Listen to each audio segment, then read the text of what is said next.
내 나이 70하고도 4살을 더 먹었네요. 나이라는 것은 참 빨리 먹는 것 같아요.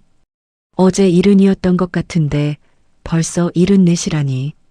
언제부터인지 거울 보는 게 참 싫어졌어요. 그렇다고 안 볼 수는 없는 노릇이지만 말이에요. 젊었을 때는 친구 같았던 거울이 지금은 마치 보기 싫은 사람을 대하는 느낌이 듭니다. 아침마다 마주하는 내 얼굴에서 어제는 보이지 않던 주름이 또 하나 생겨 있고 눈가에 검은 점들이 하나씩 늘어갑니다. 허리를 곧게 펴려 하면 무릎에서 끼익 소리가 나는데 그 소리가 꼭 오래된 문짝을 여는 듯 했어요. 그 소리를 들을 때마다 그 사람이 떠오릅니다. 남편이라는 존재는 참 묘한 것 같아요. 함께 살 때는 공기처럼 당연했는데 없어지고 나니 숨이 막히더군요. 그 사람은 참 성실했습니다. 트럭 운전을 하면서도 새벽이면 어김없이 일어나 마당을 쓸고 장독대 앞에서 된장 뒤집는 일을 한 번도 빼먹지 않았어요. 그의 손은 늘 거칠었지만 그 거친 손이 내게는 세상에서 가장 따뜻한 것이었습니다. 그런데 몇 해 전부터 다리가 아프다며 진통제를 달고 살기 시작했어요. 처음엔 그냥 나이 탓이려니 했는데 병원에서는 거창한 이름을 붙여주더군요. 퇴행성 관절염이라고. 의사는 환한 미소를 지으며 말했습니다. 약만 잘 챙기시면 오래 사실 수 있어요. 하지만 약이라는 것도 참 이상한 게 먹을수록 효과는 줄어들고 몸은 더 망가지는 것 같았어요. 남편은 결국 그 아픔 속에서 세상을 떠났습니다.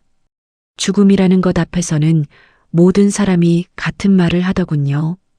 연세가 연세인데 어쩔 수 없지요. 고개를 끄덕이며 위로하는 그들의 목소리는 진심이었지만 내 마음 한구석은 왠지 개운치 않았습니다. 뭔가 석연치 않은 구석이 있었거든요. 특히 그 꿈들 때문이었습니다. 꿈이라는 것은 살아있는 사람의 전유물인 줄 알았는데 죽은 사람도 꿈에 나타나더군요. 남편이 떠난 후로 거의 매일 밤 그가 꿈에 나타났어요. 언제나 흰 셔츠 차림으로. 장례식 날 마지막으로 본 바로 그 모습으로. 눈빛은 흐리멍텅했고 목소리는 바람에 흩날리듯 떨렸습니다. 당신, 조심해요. 그리고 나서 꼭 이런 말을 덧붙이곤 했지요. 밥이 아니라 국이에요. 처음엔 단순한 악몽이라고 생각했어요. 상실감 때문에 이상한 꿈을 꾸는 거라고. 하지만 꿈이라는 게 이렇게 매번 똑같을 수가 있나요? 정말 매번 한 글자도 틀리지 않고 같은 말을 반복하는 것이었습니다. 그럴 때마다 가슴 한가운데가 송곳으로 콕콕 찔리는 듯 했어요. 잠에서 깨면 이불은 식은땀으로 축축했고 방 안은 숨이 막힐 정도로 답답했습니다. 공기가 무겁더군요. 마치 오래된 곳간에서 나는 곰팡이 냄새 같은 게 코끝을 떠나지 않았어요. 그날 아침도 그랬습니다. 아침이라는 것은 새로운 시작이어야 하는데 그날은 왠지 어둠이 채 가시지 않은 것 같았어요. 부엌으로 향했을 때 가스레인지 위 냄비에서는 벌써 김이 모락모락 피어오르고 있었습니다. 바다 냄새가 진하게 풍기는 미역국이었어요. 어머니, 일찍 일어나셨네요. 며느리 은경이가 환하게 웃으며 내게 수저를 건넸습니다. 며느리라는 존재도 참 묘한 것 같아요. 남의 집 딸로 태어나 우리 집 며느리가 되어 이제는 내 친딸보다 더 친딸 같은 존재가 며느리잖아요. 그녀가 씻어낸 미역은 유난히 검푸르고 윤기가 났어요. 다리에는 미역국이 제일 좋다고 하잖아요. 아버님도 생전에 이런 거 많이 드셨으면 더 좋았을 텐데. 며느리의 목소리에 아쉬움이 묻어났습니다. 이제라도 제가 어머니 챙겨드려야죠. 정성이라는 것은 이런 게 아닐까 싶었어요. 새벽부터 일어나 미역을 불리고 정갈하게 씻어서 끓인 그 마음을 나는 말없이 고개를 끄덕이며 국그릇을 들었습니다. 뜨거운 김이 얼굴을 스치며 올라왔어요. 첫 숟가락을 떠서 입에 넣는 순간 이상했습니다. 맛이라는 것은 기억과 연결되어 있다고 하는데 그 순간 내가 맛본 것은 기억에 없는 낯선 맛이었어요. 국물이 목구멍을 타고 내려가면서 혀끝에 묘한 맛이 스쳤습니다. 쇠맛 같은 건데, 아니, 쓴맛에 가까웠어요. 미역국에서는 절대 나올 수 없는 그런 맛. 그 순간 남편의 목소리가 귓가에서 메아리 쳤습니다. 국이에요. 두려움이라는 것은 이런 게 아닐까요? 숟가락을 든 손이 덜덜 떨렸고 나도 모르게 수저를 내려놨어요. 왜 그러세요, 어머니? 며느리가 걱정스러운 눈으로 바라봤습니다. 입맛이 없으세요? 거짓말이라는 것도 때로는 필요한 법이지요. 아, 아니야. 그냥 오늘따라 속이 좀 더부룩하네. 억지로 미소를 지었지만 가슴속에서는 찬바람이 불어오는 듯 했어요. 그날은 가을비가 유리창을 때리며 흘러내리고 있었는데 물방울들이 줄줄 내려가는 모습이 꼭 누군가의 눈물 같았습니다. 무릎을 손바닥으로 꾹 눌러봤어요. 욱신거리는 통증이 점점 심해지고 있었습니다. 남편이 앓던 바로 그 통증과 똑같은 인생이라는 것이 이렇게 묘한 건지 그가 겪던 아픔을 이제 내가 겪고 있더군요. 여보, 나도 곧 당신 따라가게 되는 건가? 혼잣말이 저절로 새어나왔습니다. 그 순간 등 뒤에서 서늘한 기운이 스쳤어요. 거실 구석에 있던 괴종시계가 오래전부터 멈춰있던 그 시계가 갑자기 똑 하는 소리를 냈습니다. 시간이라는 것은 멈출 수 없다고 하는데 그 시계만은 남편이 떠난 후로 줄곧 멈춰 있었거든요. 그런데 하필 그 순간에 마치 누군가의 심장 소리 같았어요. 아니, 더 정확히 말하면 카운트다운하는 듯한 그런 소리 같았다고 하면 맞을까요? 소스라치며 시계를 바라봤습니다. 바늘은 여전히 멈춰 있었는데 귀에는 계속 그 울림이 들렸어요. 밤이라는 것은 모든 것을 더 선명하게 만드는 것 같습니다. 그날 밤 남편이 또 꿈에 나타났어요. 이번엔 더욱 생생했습니다. 검은 바람이 그의 어깨를 흔들고 있었고 그는 내 손을 꽉 움켜쥐었어요. 그의 손은 차갑기보다는 축축했습니다. 목이 메인 듯 떨리는 목소리로 그가 말했습니다. 당신, 제발. 한 호흡을 가다듬더니 더욱 간절하게 속삭였어요. 국을 조심해요. 절망이라는 것이 이런 감정일까요? 나는 꿈속에서도 울부짖었습니다. 무슨 말이에요? 대체 누가 그런 거예요? 하지만 죽은 자의 입에서는 더 이상 답이 나오지 않더군요. 그는 그저 눈물만 흘리며 서서히, 아주 서서히 희미해져 갔습니다.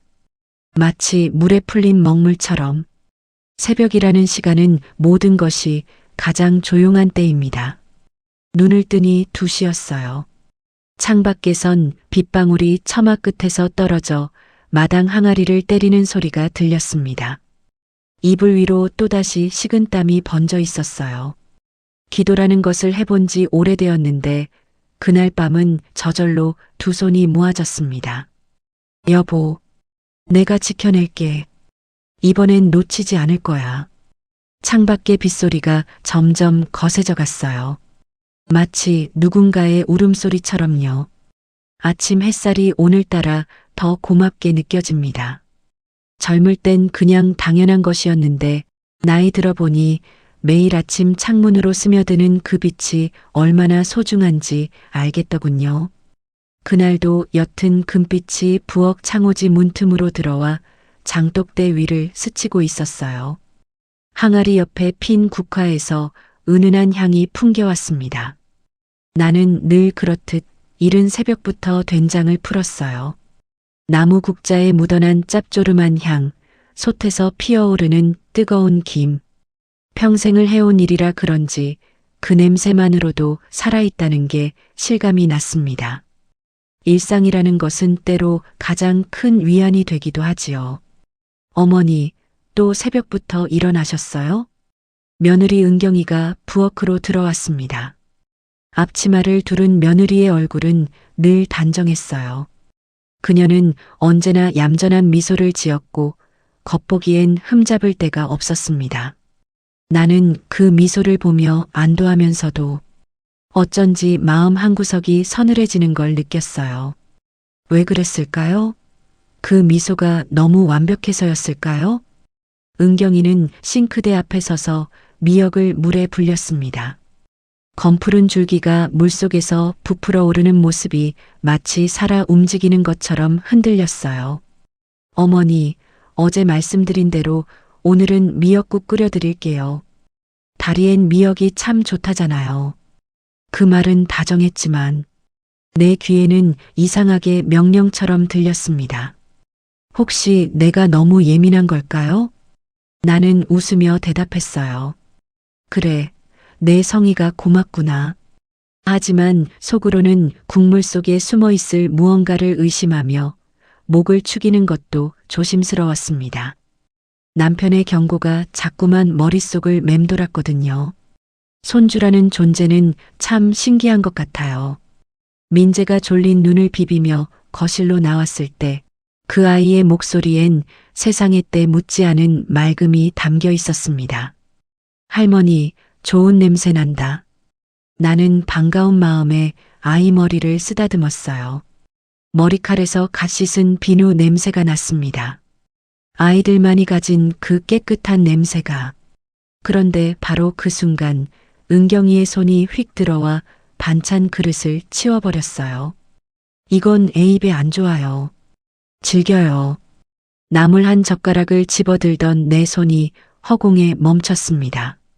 순간적인 당혹감에 웃음으로 얼버무렸지만 가슴 어딘가가 꾹 눌린 듯 답답했어요.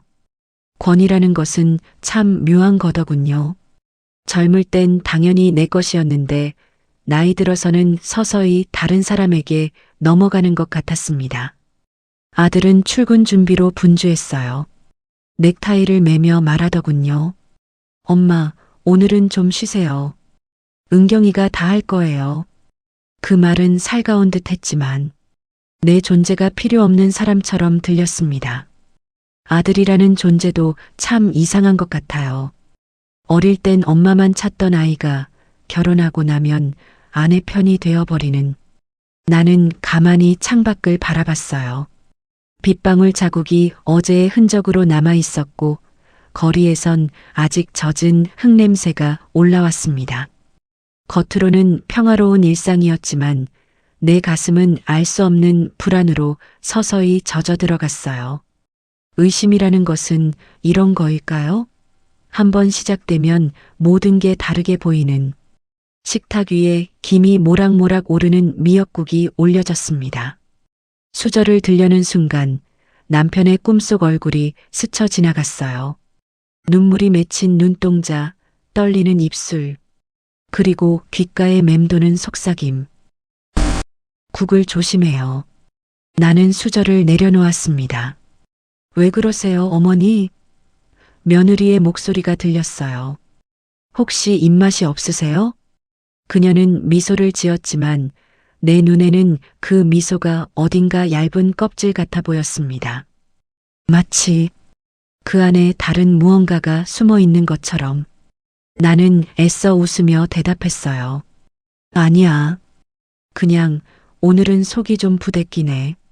하지만 가슴속에서는 작은 파문이 일어나고 있었습니다. 겉으로는 고요했지만 바닥 아래선 무언가 무섭게 흔들리는 듯 했어요. 마치 잔잔한 호수 위에 드리운 그림자처럼 보이지 않는 균열이 내 삶에 드리워지고 있었습니다. 평화라는 것은 때로 가장 위험한 순간일지도 모르겠어요. 모든 것이 조용할 때 진짜 위험이 소리 없이 다가오는 법이니까요. 햇살이라는 것은 하루 중에도 참 여러 얼굴을 보여줍니다. 그날 오후의 햇살은 창문을 통해 부엌 바닥을 비스듬히 가르고 있었어요. 창틀에는 먼지가 앉아 있었고 햇살에 그 먼지가 떠다니며 은빛 실처럼 빛났습니다. 나는 낮은 의자에 앉아 고구마 껍질을 벗기고 있었어요. 칼끝이 사각사각 소리를 내며 껍질을 미끄러져 갔습니다. 이런 일상적인 일들이 나이 들어서는 소중한 의미가 되더군요. 그런데 문득 허리와 무릎이 욱신거려 손을 멈춰야 했어요. 순간 떠오른 것은 남편의 앓던 모습이었습니다. 진통제를 삼키며 괜찮다, 괜찮다 하던 그 목소리. 그때마다 나는 국을 데워 손에 쥐어주곤 했는데 이제는 내 무릎이 그 길을 따라가고 있었어요. 아픔이라는 것은 기억을 불러오는 것 같습니다. 어머니, 그거 왜 하세요? 제가 한다니까. 며느리가 부엌으로 들어왔어요. 나는 웃으며 말했습니다. 내가 이런 거라도 해야 숨통이 트이지. 괜찮다. 하지만 그녀는 손에서 칼을 빼앗듯 고구마를 가져가더니 내가 벗겨둔 껍질을 흘끗 보고는 중얼거렸어요. 아, 너무 두껍게 벗기셨네. 아깝잖아요. 그 말에 나는 순간 얼어붙었습니다. 별것 아닌 말투인데 마치 내가 쓸모없는 사람인 듯 들렸어요. 손끝에 남은 고구마즙이 미묘하게 미끄러웠습니다. 나는 천천히 수건으로 손을 닦으며 속으로 삼켰어요. 그래, 늙으면 손이 둔해지지. 그럴 수도 있지. 체면이라는 것은 참 이상한 거더군요. 나이 들수록 더 소중해지면서도 더 쉽게 상처받게 되는. 저녁 준비가 한창일 때였습니다. 나는 며느리 몰래 된장을 조금 덜어다 찌개에 넣었어요. 남편이 생전에 좋아하던 구수한 맛이 생각나서였습니다. 솥에서 피어오르는 짙은 된장 향기에 마음이 잠시 놓였어요. 추억이라는 것은 이런 냄새에 담겨 있는 것 같습니다. 그런데 식탁에 앉은 며느리가 수저를 들더니 미묘하게 얼굴을 찌푸렸어요. 어머니, 이건 조금 짜네요. 제가 했으면 딱 맞았을 텐데. 아들은 대수롭지 않게 웃어넘겼습니다. 에이, 된장은 원래 좀 짭조름해야 맛있지. 그러나 나는 그 말 속에서 더 큰 고독을 느꼈어요. 아들은 나를 감싸주는 듯 했지만 끝내 내 편이 되어주지 않았습니다. 내 손맛이 점점 집안에서 설 자리를 잃는 것 같았어요. 가족이라는 것도 참 복잡한 거더군요. 서로 사랑하면서도 서로를 아프게 하는. 식사를 마친 후 손자가 내 무릎에 기대며 말했습니다. 할머니, 오늘 찌개 맛있어. 아이의 순진한 말에 가슴이 뭉클했지만 곧 며느리의 시선이 날카롭게 스쳤어요. 애한테는 좀 자극적인 맛이에요. 다음부턴 제가 따로 끓일게요. 내 웃음은 입가에서 멎어버렸습니다. 손끝은 떨렸고 수저를 내려놓는 소리가 유난히 크게 울렸어요. 그 순간 식탁 위의 미역국에서 은은하게 쇠맛이 다시 올라왔습니다. 혀끝에 잠시 스치더니 목구멍이 타들어가는 듯 했어요. 나는 순간 눈앞이 아득해졌습니다. 그리고 귓가에서 속삭이는 남편의 목소리가 들렸어요. 밥이 아니에요. 국을. 조심해요. 나는 수저를 움켜쥔 채 고개를 돌렸습니다. 며느리는 여전히 미소를 지으며 접시를 치우고 있었어요. 그 미소는 밝았지만 내 눈에는 낯선 그림자처럼 보였습니다. 의심이라는 감정은 이런 식으로 자라나는 걸까요? 작은 상처들이 쌓여서 큰 불신이 되는. 그날 밤 방 안은 유난히 축축했어요. 습한 이불에서 곰팡이 냄새가 스며 나왔고 괴종시계의 소리가 심장을 눌렀습니다. 나는 눈을 감았지만 곧바로 꿈속에 빨려 들어갔어요. 남편이 거기 있었습니다. 다리 절뚝이며 내 앞에 서서 손을 잡아 끌었어요. 당신, 제발 속지 마요. 내가 왜 갔는지 이제 알잖아요. 나는 울부짖었습니다. 당신 정말 약 때문이었어? 진통제. 그게.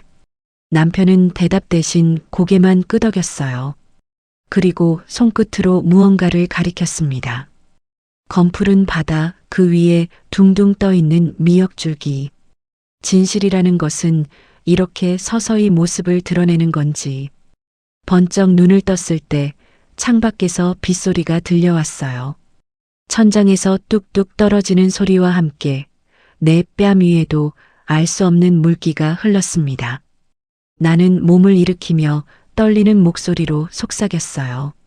여보, 이번엔 내가 꼭 밝혀낼게. 결심이라는 것은 이런 순간에 단단해지는 것 같습니다. 두려움 속에서도 포기할 수 없는 무언가가 생기는 가을 햇살이라는 것도 참 묘합니다. 젊을 땐 그저 따뜻하기만 했는데 나이 들어서는 때로 슬프게 느껴지기도 하더군요. 그날도 거실 바닥을 기울게 비춘 햇살이 따뜻해야 할 빛이었는데 내 몸에는 왠지 싸늘하게 내려앉았어요. 나는 제삿날을 준비하려고 부엌으로 들어섰습니다. 수십 년 동안 내가 지켜온 자리였거든요. 차례상 하나만큼은 정성으로 올려야 한다는 게 내 삶의 철칙이었어요. 전통이라는 것은 이런 게 아닐까 싶었습니다. 대대로 이어져 내려오는 마음, 그리고 그 마음을 지키려는 의지. 찹쌀을 씻어놓고 고사리를 다듬고 있는데 뒤에서 발소리가 다가왔어요. 며느리가 성큼 들어오더니 내 손에서 고사리를 빼앗았습니다. 어머니, 이제 이런 건 제가 할게요. 어머니는 힘드실 텐데 굳이 왜? 나는 말문이 막혔어요. 이건 내가 늘 하던 일이야. 억눌린 목소리로 대답했지만 그녀는 웃으며 내 말을 덮었습니다. 이제는 제가 어머니 대신할게요. 손님들도 젊은 사람이 한상 차리는 걸 더 좋아하시잖아요. 그 말에 심장이 철렁 내려앉았어요. 젊은 사람이 낫다. 그 한마디가 내 이름과 내 세월을 지워버리는 것 같았습니다. 나이라는 것은 참 잔인한 거더군요. 경험과 지혜를 쌓아주면서도 동시에 모든 것을 빼앗아가는. 손님들이 하나둘 집에 들어섰어요. 사촌 형님, 막내 동서, 그리고 오랜 친척들. 그들이 나를 보며 말했습니다. 아이고, 이젠 며느리가 다 하네. 사는 집 꼴이 달라졌네. 칭찬이라며 웃어넘겼지만 내 귀엔 날 선 칼날처럼 꽂혔어요. 마치 내가 무능했던 것처럼, 이제야 제대로 된 것처럼 들렸거든요. 인정이라는 것도 참 아이러니한 게 평생 받아왔던 것이 하루아침에 다른 사람에게 넘어가 버리는. 나는 한쪽 구석에 앉아 사람들의 웃음소리를 들었어요. 냄비에서 끓어오르는 미역국 냄새가 코끝을 찔렸습니다. 그 속에 섞여 있는 묘한 쇠맛, 쓰디쓴 기운이 다시 혀끝을 스쳤어요. 순간 남편의 얼굴이 떠올랐습니다. 국을 조심해요.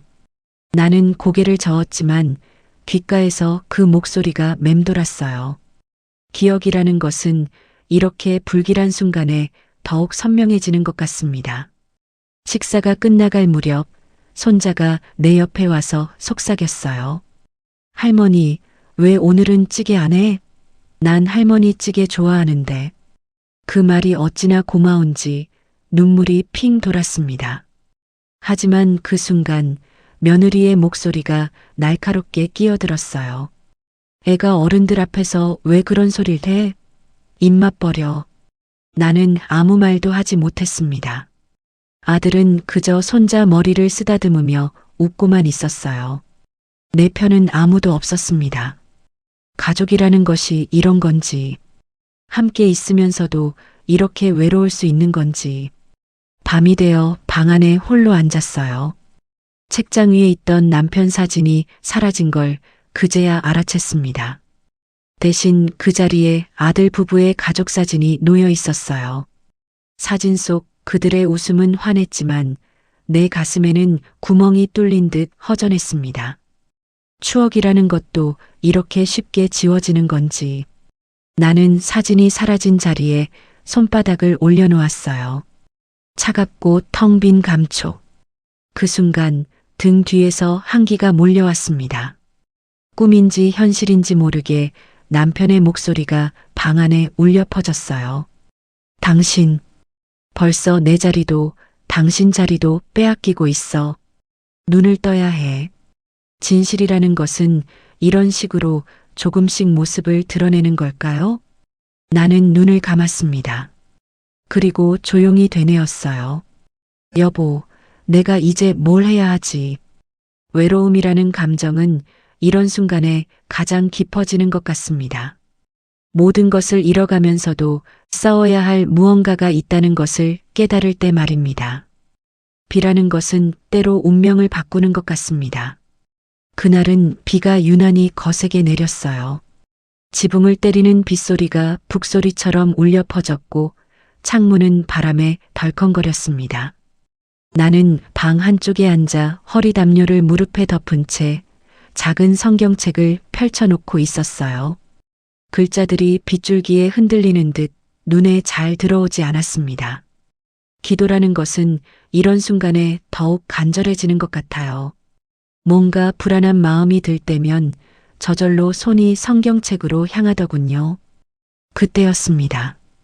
부엌에서 며느리의 목소리가 흘러나왔어요. 오늘은 특별히 오래 끓였어요. 어머니 무릎에 더 좋으실 거예요. 냄비 뚜껑이 덜컥 열리는 소리, 퍼지는 미역국 냄새. 평소보다 더 진한 향에 코끝이 얼얼했어요. 나는 천천히 자리에서 일어나 부엌으로 걸어갔습니다. 그런데 바로 그 순간 며느리의 등 뒤에서 무엇인가 하얀 가루가 떨어지는 것을 보았어요.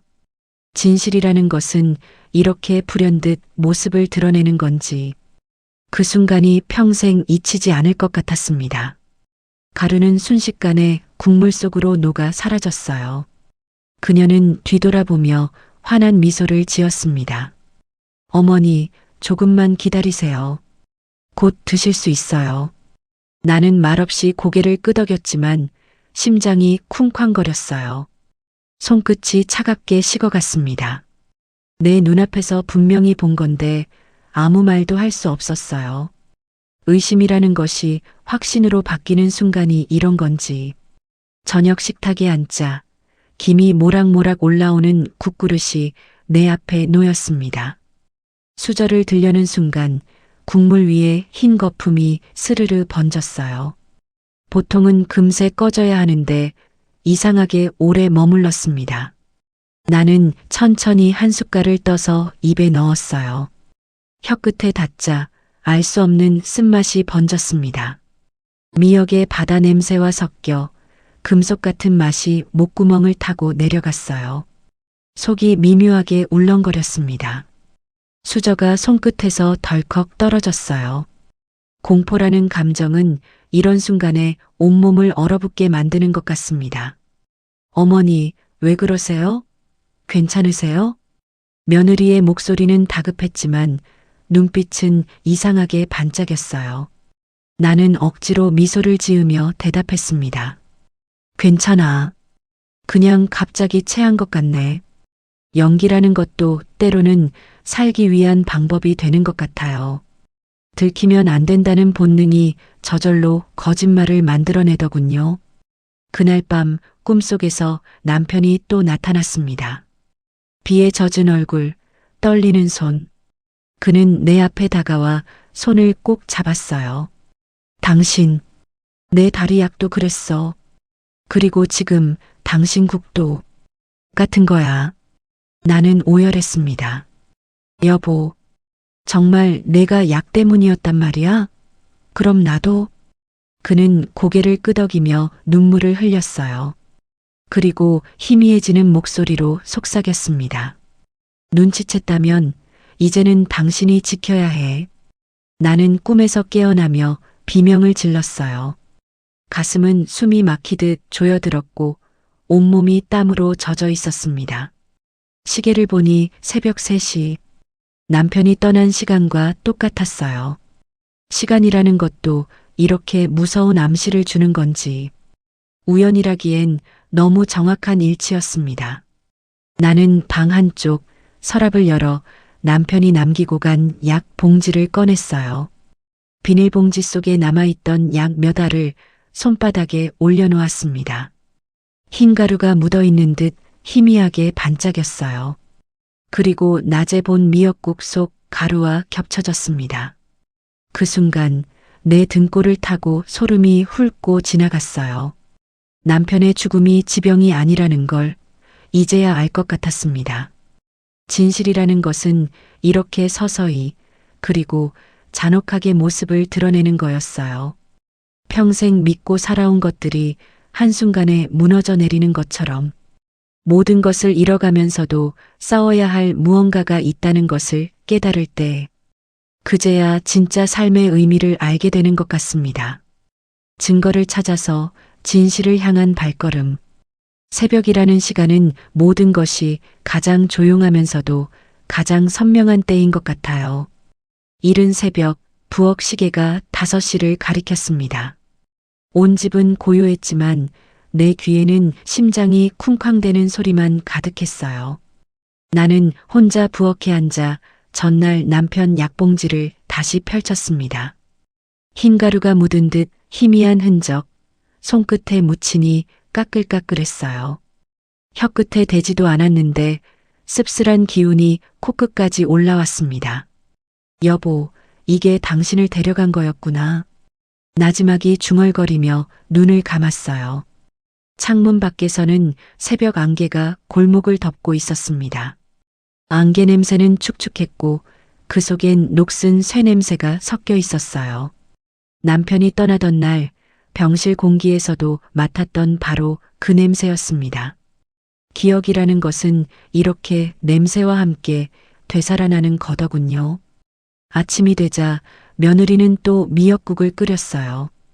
국물 위로 김이 하얗게 피어올라 부엌 천장을 덮었습니다. 나는 슬쩍 눈길을 돌려 그녀가 냄비에 뿌린 작은 가루를 보았어요. 손끝에서 떨어지는 순간 그것은 눈송이처럼 순식간에 녹아들었습니다. 어머니, 오늘은 참기름을 조금 넣었어요. 향이 좋으실 거예요. 며느리는 웃었지만 나는 대답 대신 수저를 천천히 내려놓았어요. 그래. 오늘은 내가 나중에 먹을게.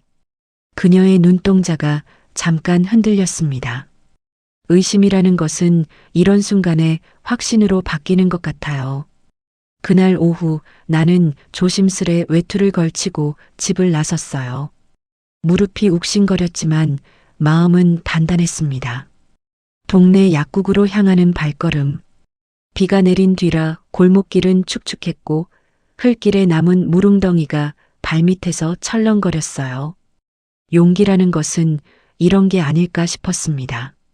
두려워도 해야 할 일이 있을 때 내딛는 한 걸음. 약국 안은 소독약 냄새와 종이약 봉지 냄새가 뒤섞여 있었어요. 나는 떨리는 손으로 주머니에서 작은 비닐봉지를 꺼냈습니다. 이 가루가 뭔지 좀 봐주실 수 있을까요? 약사는 안경 너머로 내 손을 들여다보았어요. 조심스럽게 맛을 본 그는 이내 얼굴을 찌푸렸습니다. 이건 강한 진통제 성분이에요.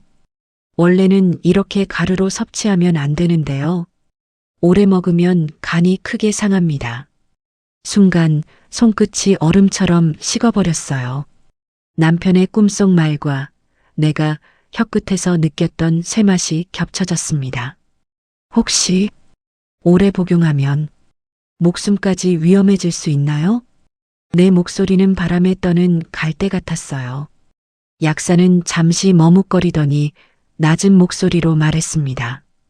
그럴 수도 있습니다. 그 한마디가 내 가슴을 찢었어요. 나는 봉지를 꼭 움켜쥔 채 집으로 돌아왔습니다. 손바닥 안의 가루가 불덩이처럼 뜨거웠어요. 진실이라는 것은 이렇게 아픈 거였구나. 그날 밤 손자가 내 방으로 슬그머니 들어왔어요. 할머니, 왜 요즘 밥 잘 안 드셔? 아빠가 걱정하던데. 나는 아이를 끌어안았습니다. 작은 어깨에서 비누 향과 아이 냄새가 났어요. 그 맑은 향기에 눈물이 터질 것 같았습니다. 민재야, 혹시 엄마가 내 밥에 국 말아서 주니? 응, 항상. 나 다리 튼튼해지라고. 아이는 천진난만하게 웃었어요. 그 웃음에 가슴이 더 무겁게 내려앉았습니다. 순수함이라는 것은 때로 가장 큰 무기가 되기도 하는 것 같아요. 아이의 말 한마디가 모든 걸 확신하게 만들었거든요. 나는 손자 머리를 쓰다듬으며 속으로 다짐했어요. 그래, 이제는 더 이상 가만히 있을 수 없어. 내가 살아남아야 이 아이도 지킬 수 있어. 그날 이후 나는 작은 준비를 시작했습니다.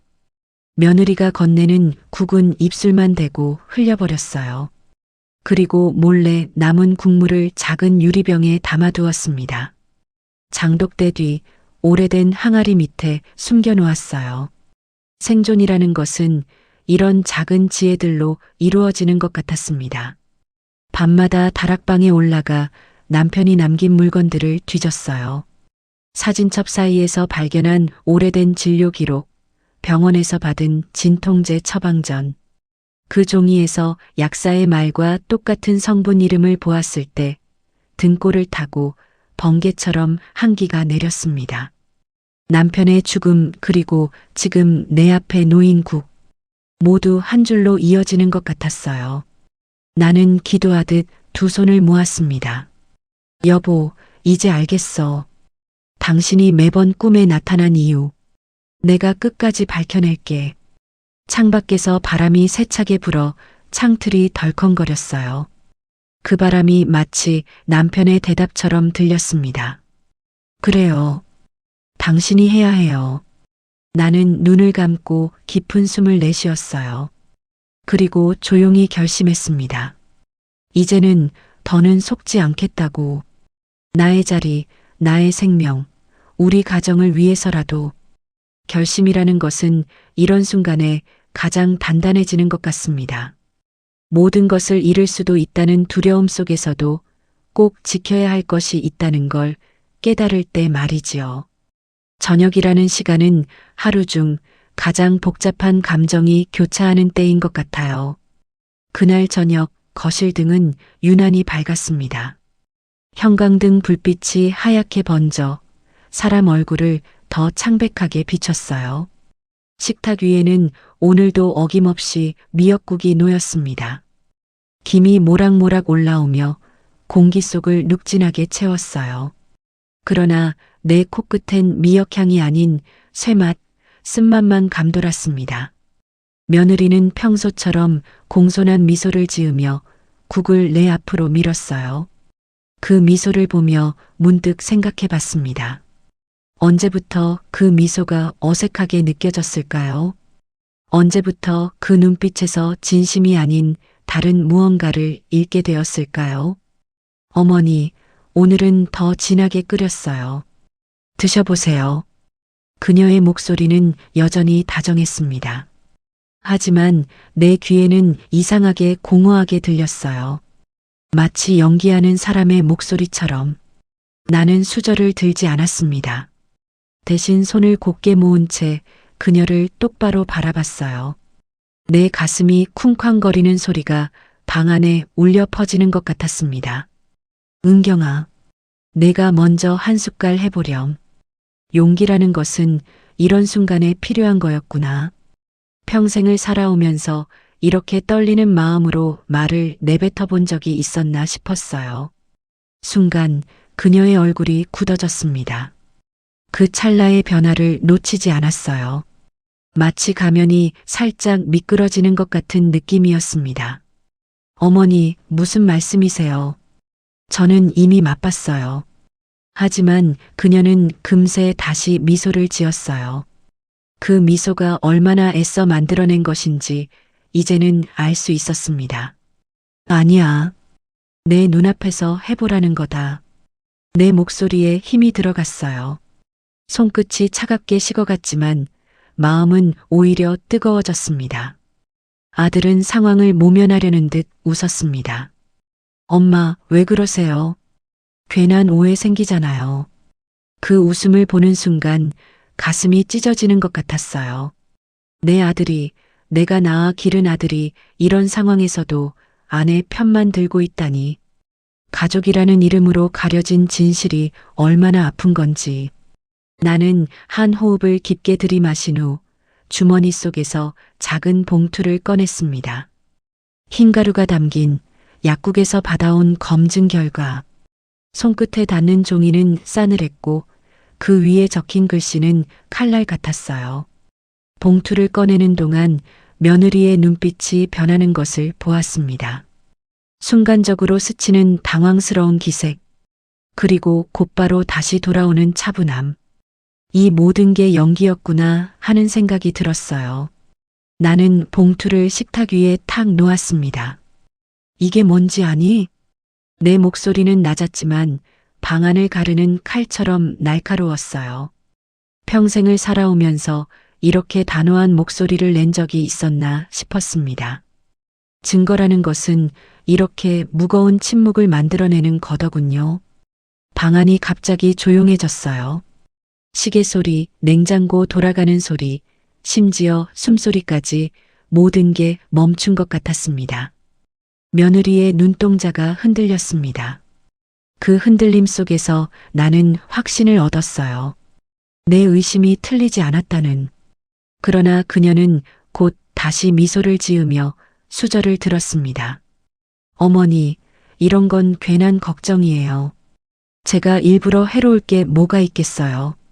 그 말을 하면서도 그녀의 손끝이 미세하게 떨리고 있었어요. 수저를 쥔 손가락 끝이 하얗게 될 정도로 힘을 주고 있었습니다. 나는 더는 참지 못했어요. 가슴 속에서 끓어오르는 분노와 배신감, 그리고 남편에 대한 그리움이 한꺼번에 터져 나왔습니다. 내가 넣은 거, 내가 다 봤다. 내 목소리가 떨렸어요. 그리고 내 시아버지도 그 약 때문에. 아들의 얼굴이 하얗게 질렸습니다. 엄마, 무슨 말씀이세요? 아버지는 병 때문에. 아니야. 나는 소리쳤어요. 평생을 조용히 살아온 내가 이렇게 큰 소리를 낸 것은 처음이었습니다. 병이 아니었어. 내가 꿈에서 본 당신 아버지가 매번 말했어. 국을 조심하라고. 그 약이 아니었다고. 눈물이 핑 돌았어요. 남편에 대한 그리움, 억울함, 분노가 모두 섞여서 가슴을 찢어 놓았습니다. 방 안의 공기가 갑자기 무겁게 내려앉았어요. 형광등 불빛마저 더 차갑게 느껴졌습니다. 며느리는 한동안 말이 없었어요. 수저를 만지작거리며 뭔가 생각하는 것 같았습니다. 그리고 천천히 수저를 내려놓더니 낮게 중얼거렸어요. 꿈이 얼마나 많은 걸 말해주나 보네요. 그 말투에서 뭔가 달라진 것을 느꼈습니다. 이전에 공손하고 다정한 말투가 아니었어요. 차갑고 계산적이고 어딘지 비웃는 듯한. 그녀의 미소가 서서히 사라졌습니다. 대신 낯선 그림자가 얼굴에 드리워졌어요. 마치 다른 사람이 된 것 같았습니다. 어머니는 괜히 오래 사시는 거예요. 그 말을 할 때 그녀의 눈빛이 차갑게 변했어요. 이미 아버님도 떠나셨는데 이제는 편히 쉴 때가 된 거 아닌가요? 그 말에 온몸이 얼어붙었습니다. 가슴이 답답하고 숨이 막히는 것 같았어요. 이게 진짜 그녀의 모습이었구나. 몇 년 동안 함께 살면서도 단 한 번도 본 적이 없던 진짜 얼굴. 진실이라는 것은 이렇게 잔혹하게 드러나는 거였구나. 평생 믿고 살아온 사람의 진짜 모습이 이런 식으로. 너, 처음부터 그런 마음이었니? 내 목소리는 가늘게 떨렸어요. 내가 널 어떻게 대했는데. 며느리는 피식 웃었습니다. 그 웃음이 얼마나 차가운지. 어머니, 이 집에서 저는 영원히 며느리일 뿐이에요. 아무리 잘해도 아무리 정성을 다해도 결국 남의 집 사람이죠. 그녀의 목소리에 오랫동안 쌓였던 원망이 묻어났어요. 그런데 왜 어머니는 그렇게 오래 사시려고 해요? 언제까지 이 집의 주인 행세를 하시려고요? 식탁 위 국물은 여전히 김을 내뿜으며 끓고 있었습니다. 그 속에서 나는 남편의 얼굴을 보았어요. 눈물이 맺힌 채 나를 향해 손을 내미는 모습. 여보, 미안해. 내가 너무 늦게 알아챘어. 나는 치켜들었던 수저를 천천히 내려놓으며 속삭였습니다. 이제 끝내야겠다. 그 순간 내 심장은 불길처럼 타올랐어요. 공포와 분노, 그리고 단단한 결심이 한데 얽혀 더는 물러설 수 없는 경계에 도달했음을 알았습니다. 생존이라는 것은 이런 순간에 가장 치열해지는 것 같아요. 모든 것을 걸고 싸워야 한다는 걸 깨달을 때, 그리고 내가 지켜야 할 것이 무엇인지 분명해질 때입니다. 기록이라는 것은 참 신기한 힘을 가진 것 같아요. 그날 밤 나는 방으로 돌아와 오래된 일기장을 펼쳤습니다. 남편이 살아있을 때 남겨놓은 메모, 투박한 글씨가 눈에 들어왔어요. 힘들어도 끝까지 지켜야 한다. 가족이라는 이름으로도 진실은 가려지지 않는다. 글씨에 손끝을 대자 거칠고도 따뜻한 감촉이 전해졌습니다. 눈물이 한 방울 떨어져 글씨가 번졌어요. 남편의 목소리가 귓가에 맴도는 듯 했습니다. 잘했어. 이제는 당신이 살아야 해. 사랑이라는 것은 이렇게 죽음 너머에서도 힘을 주는 것 같아요. 며칠 뒤 나는 조용히 경찰서를 찾았습니다. 작은 유리병에 담아둔 국물, 약국에서 받은 서류, 그리고 내가 기록해둔 일지. 손에 쥔 봉투는 무거웠지만 마음만은 담담했어요. 용기라는 것은 나이와 상관없이 필요할 때 생기는 것 같습니다. 형사는 차분히 내 이야기를 들었어요. 어르신, 이건 명백한 증거가 될 수 있습니다. 걱정 마시고 저희에게 맡겨주세요. 그 말에 나는 고개를 깊이 끄덕였습니다. 오랫동안 짓누르던 돌덩이가 비로소 내려앉는 듯 했어요. 정의라는 것도 이런 작은 한 걸음에서 시작되는 거더군요. 집으로 돌아오자 며느리는 여전히 환하게 웃으며 맞았어요.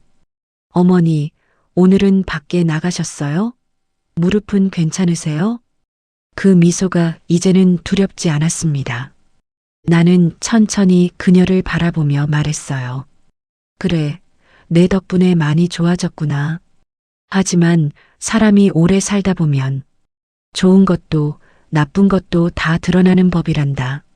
며느리의 얼굴에 순간 스친 그림자.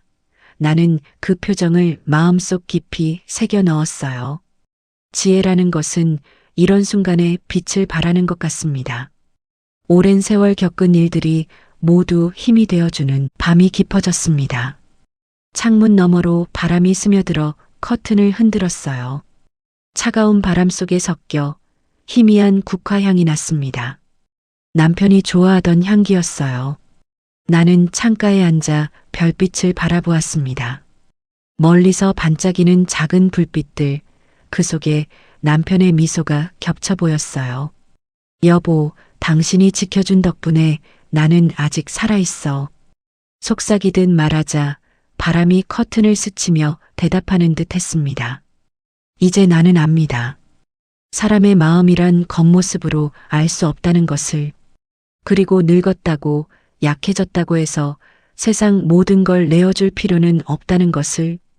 존재의 의미라는 것은 이런 깨달음에서 오는 것 같아요. 나는 내 삶의 주인으로 다시 서야 했습니다. 아들에게도 며느리에게도 휘둘리지 않고 내 이름, 내 시간, 내 기억을 지키는 것이 이 나이의 마지막 사명임을 깨달았어요. 손자가 방으로 들어와 이불을 덮어주며 말했습니다. 할머니, 나 커서 할머니 지켜줄 거야. 그 말에 가슴이 뜨겁게 흔들렸어요. 작은 손길이 등허리를 스치자 세상의 모든 두려움이 눈 녹듯 사라지는 듯 했습니다. 희망이라는 것은 이렇게 작은 존재에서 피어나는 것 같아요. 나는 아이의 머리를 쓰다듬으며 속삭였습니다. 그래, 너만은 바르게 자라다오. 사람은 믿음을 저버리면 아무것도 아니란다. 시계종이 자정을 알렸어요. 종소리가 낮고 길게 울려 방 안 가득 퍼졌습니다. 나는 이불 속에서 조용히 눈을 감았어요. 아직 끝나지 않은 길 위에 있지만 더는 두렵지 않았습니다. 인생이라는 것은 마지막까지 배우고 성장하는 과정인 것 같아요.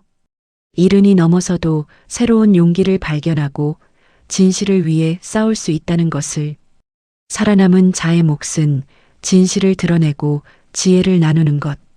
그것이 내가 남은 생에 해야 할 일이었습니다. 나이라는 것은 숫자가 아니라 삶을 대하는 태도인 것 같아요. 포기하지 않고 굴복하지 않고 끝까지 자신의 존재를 지켜내는 것. 그것이 진정한 어른으로 사는 방법이 아닐까 싶습니다. 감사합니다. 여러분의 생각도 댓글로 남겨주세요.